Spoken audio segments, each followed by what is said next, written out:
یوټیوب نه ارنینګ کول غواړئ ډیره مزه ده پکې پیسه نن سبا د هر کس خوښه ده که ارنینګ کول غواړئ راځه هغه خلک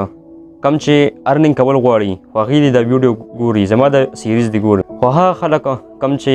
پیسه نه خوښوي او دارنګ چې دی محنت نشي کولی نو هغوی دې دا ویډیوز نه ګوري دغه رنګ که ځان مخکې کول غواړئ پیسه ګټل غواړئ بل چا ته چې دی د لاس نیوله بهتره ده چې خپله محنت وکړه راځئ چې زه تاسو ته سیریز سټارټ کړم بسم الله الرحمن الرحیم السلام علیکم ورحمت الله وبرکاته امید لرم چې ټول دوستان به ښه وي دوستانو نن یو ځل بیا ستاسو ورور اسامه منظور تاسو ټولو ته مخاطب یم دوستانو یو ورځ وړاندې چې دی یو ملګری ما سره میلاو شو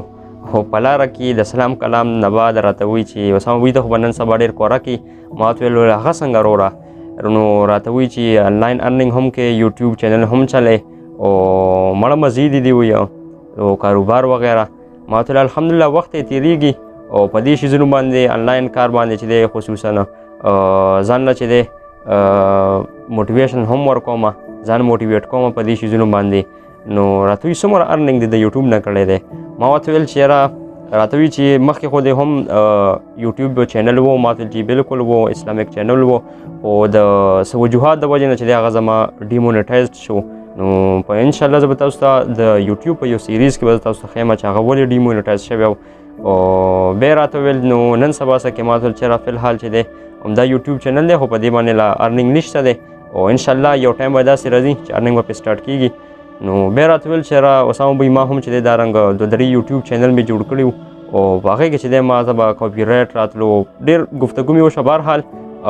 ستاسو ټایم نه ضایع کوم نو خبر مقصد مې دا دی دوستانو چې انشاءالله زه تاسو ته چې دی د یوټیوب یو شارټ هغه سیریز چې دی زه تاسو ته سټارټ کوم په دې انلاین دنیا کې چې دی زما تقریبا 2 کاله ایکسپیرینس وشو خصوصا بیا په دې کووډ-19 کې نو دوستانو زه به تاسو ته انشاءالله په دې چینل باندې زه تاسو ته ښیم چې په انلاین دنیا کې چې دی ما ته کم مشکلات مخې ته راغلي کومو معاملاتو سره چې دی ما هغه جنګ کړی دی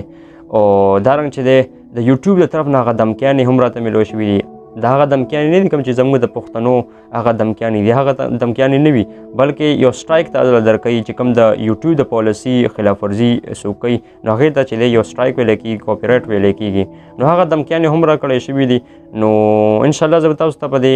نیکسټ ویډیو کې ښیم د یوټیوب زه چې دی یو کورس سټارټ کوم یوټیوب یو سیریز چې دی سټارټ کوم نو زه به تاسو ته په هغې کې ښیم چې موږ به د یوټیوب دپاره چې دی موږ ته د کومو شیزونو ضرورت دی او هغه شیزونه به موږ د کوم ځای نه پیدا کوو بل چې دی زه به تاسو ته د ویډیو اپلوډینګ نه د ویډیو ایډیټینګ نه د تمنیل جوړولو نه ونیسه بلکې در اینډ پورې چې موږ به دې نه ارنینګ څنګه کوو مونیټایزیشن به موږ ته چې دی څنګه ارن کېږي د دې چې کومه پالیسي ده هغه هر چیز به A to Z انشاءالله زه تاسو ته ښیم نو که دا رنګ چې دی تاسو زما د ویډیوز خوښوئ او ځان دپاره هم چې دی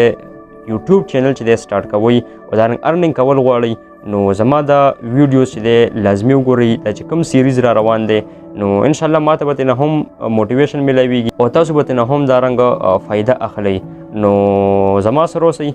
او یوټیوب چینل چې دی لازمي سبسکرایب کړئ که دا رنګ چې دی تاسو لازمي یوټیوب نه استعمالوئ تاسو سره ډیټا نه د یوټیوب نو فیسبوک پیج چې دی د اسامه منظور په نوم باندې زما چې کوم پیج دی هغه لازمي فالو کړئ چې دا نه تاسو ته نیو او انفارمیټیو ویډیو په اسانتۍ سره در رسیږي تر نوي ویډیو تر راتلو پورې زما سره اوسئ السلام علیکم ورحمت الله وبرکاته